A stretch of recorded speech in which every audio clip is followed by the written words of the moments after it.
అని చెప్పిన ఆయనే చెప్పాలి అదేందో.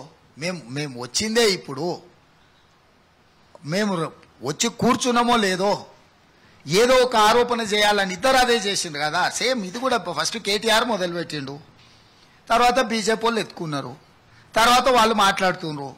కాబట్టి ఈరోజు ఇప్పటి వరకు మేమేమైనా టెండర్లు ఇచ్చినామా, మేమేమైనా కాంట్రాక్టులు ఇచ్చినామా, మేమేమైనా ఎవరికైనా అండ్యూ బెనిఫిట్ ఎవరికైనా సమాజంలో చేసినామా? మేము ఇంతవరకు టెండర్లు పిలిచింది లేదు, టెండర్లు ఇచ్చింది లేదు.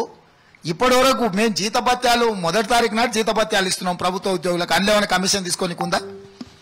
పెద్దవాళ్ళకి ఆసరా పెన్షన్లు ఇస్తున్నాం, అందులో ఏమైనా తీసుకోవడానికి ఉందా? గతంలో వీళ్ళు చేసిన అప్పులకు 30,000 కోట్ల అప్పు చెల్లించడం, అందులోకి ఏమైనా బ్యాంకులు వాపసు ఇస్తాయా? కాబట్టి ఆరోపణ చేసేటప్పుడు కనీసము ఏం ఆరోపణ చేస్తున్నాం, ఎప్పుడు ఆరోపణ చేస్తున్నాం, సమయం సందర్భం కూడా చూసుకోవాలి. ఇవాళ వాళ్ళు పదే పదే మాట్లాడుతున్నారు.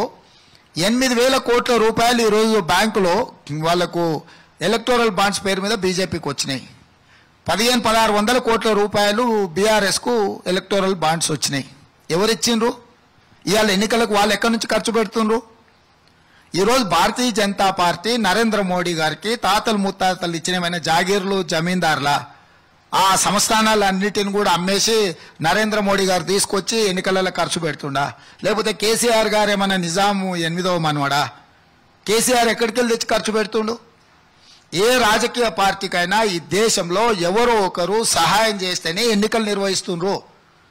ఈరోజు మీ బ్యాంకులలో మీకు వచ్చిన ఎలక్టోరల్ బాండ్స్, బీఆర్ఎస్కి వచ్చిన ఎలక్టోరల్ బాండ్స్ కాంగ్రెస్కి ఏమి ఇచ్చిండ్రో ఏమి ఇవ్వలేదో ఒకసారి చూడండి. Real estate